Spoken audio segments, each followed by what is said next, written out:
Hak asasi manusia adalah hal yang sudah diperjuangkan selama berabad-abad, bahkan milenia. Sebuah masalah yang sudah ada sejak manusia menginjakkan kakinya di dunia ini. Meski begitu, masih banyak pelanggaran HAM yang terus terjadi di sekitar kita. Ironisnya, hak asasi yang seharusnya esensial dan dimiliki oleh semua orang adalah hal yang paling sulit untuk dijaga. Bahkan di negeri kita tercinta pun, masih ada banyak kasus pelanggaran HAM yang tidak kita sadari, mau itu dalam skala kecil ataupun skala besar. Seperti kasus yang terjadi di Kabupaten Langkat 2022 silam. Sebuah masalah yang kita kira sudah musnah dari bumi Indonesia. Kira-kira masalah apa itu? Mari kita bahas. Pada Maret 2022 lalu, KPK melakukan operasi tangkap tangan terhadap mantan Bupati Langkat, terbit rencana Perangin Angin, yang terjerat kasus korupsi dan gratifikasi. Dalam penggeledahan rumahnya, tim KPK menemukan sebuah bangunan menyerupai kerangkeng yang di dalamnya terdapat sejumlah orang. Penemuan mengejutkan ini kemudian memicu penyelidikan lebih lanjut. Kerangkeng tersembunyi ini diklaim sebagai fasilitas rehabilitasi pengguna narkoba yang dimiliki secara pribadi oleh Terbit.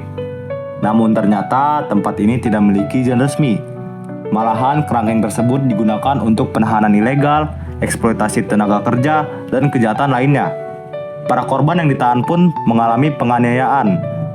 Penyelidik juga mendapati 6 kuburan tahanan yang telah meninggal dunia.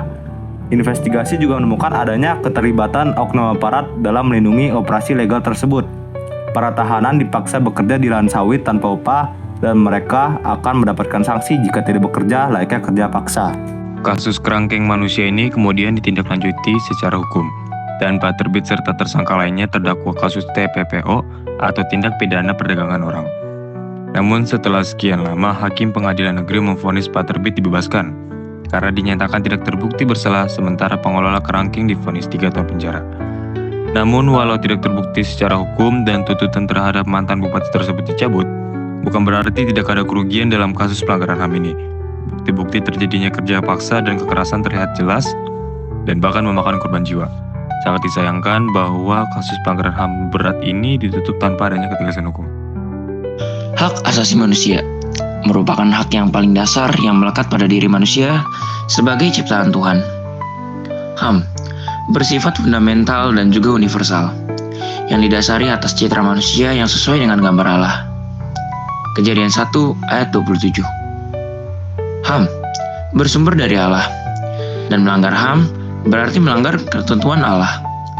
Tidak seorang pun yang berhak mencabut atau membatasi hak-hak yang diberikan Tuhan atas manusia itu. Galatia 3 ayat 28 sudah menggambarkan dengan jelas bahwa kita semua adalah sama dan satu dalam Kristus. Mau dari ras, suku, agama, dan kaum manapun, tidak ada yang layak diambil haknya sebagai manusia. Melainkan, kita harus selalu mengasihi satu sama lain seperti kita mengasihi diri kita sendiri, sesuai yang Tuhan Yesus ajarkan.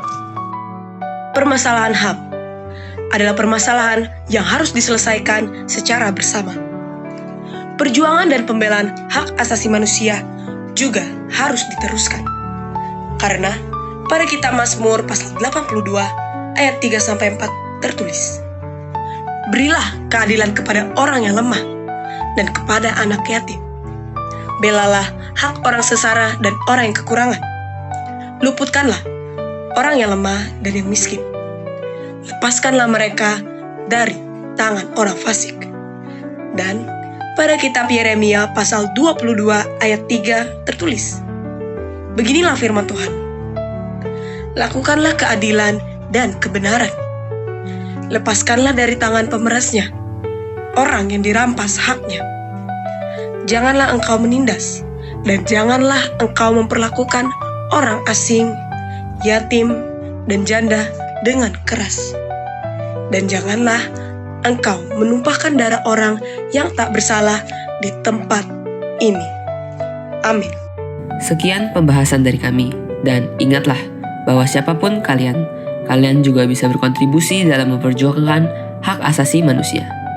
Tetaplah menjadi garam dan terang dunia. Tuhan Yesus memberkati.